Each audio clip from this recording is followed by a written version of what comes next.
అనగనగా ఓ చిట్టినాయుడు గారు, ఆ చిట్టినాయుడు గారికి 7గురు అన్నదమ్ములు. ఇక తలా దిక్కు అంచుకున్నారు. ఇప్పుడు తిరుపతి రెడ్డి అయ్యప్ప సొసైటీ మీద పడ్డాడు, కొండల రెడ్డి గుట్టల కొండల మీద పడ్డాడు, జగదీష్ రెడ్డికి సడన్గా 1000 కోట్లు వచ్చినాయి, ఆయన 1000 కోట్ల పెట్టుబడి పెడతాడట తెలంగాణలో. ఇంకో బామ్మరిదికి 1337 కోట్ల కాంట్రాక్ట్ నిన్న ముఖ్యమంత్రి గారు ఆయన డిపార్ట్మెంట్లోనే ఇచ్చిండు.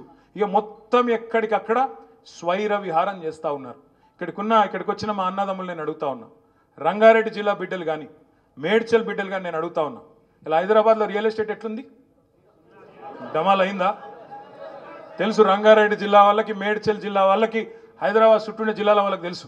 ఎందుకు డమాల్ అంటున్నది ఒక్కడే ఒక కారణం, ఈ ముఖ్యమంత్రి ఈయన చేస్తున్న ఘాతకాలు, ఈయన కుటుంబ సభ్యులు చేస్తున్న సెటిల్మెంట్లు, భూ దందాలు, బిల్డర్లను బెదిరించుడు, హైడ్రా పేరు మీద వసూళ్లు, ఈ కార్యక్రమాలన్నీ ఒక్కొక్కటిగా బయటికి వస్తాయి. ముఖ్యమంత్రి గారు ఏం సంబరపడుతున్నట్టే, నాకు ఒక బుగ్గకారు దొరికింది, పైన రాహుల్ గాంధీ పిలుస్తున్నాడు, ఇప్పటికి 22 సార్లు వేయొచ్చిండండి ఢిల్లీకి.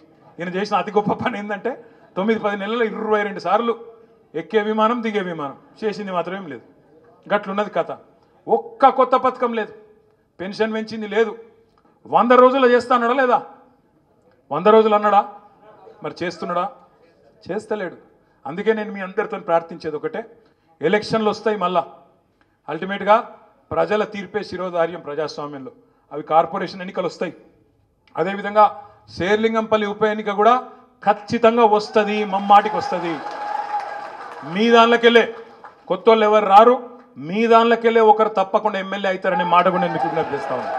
కార్పొరేటర్లు కూడా 10 మందిని చాకుల్లాంటి కార్యకర్తలను, చాకుల్లాంటి నాయకులను, పోయినోళ్ళ జాగాలు కూడా 10 మందిని తప్పకుండా కొత్త కార్పొరేటర్లను చేసే జిమ్మదారి కూడా పార్టీదే, మేమందరం కూడా తీసుకుంటాం.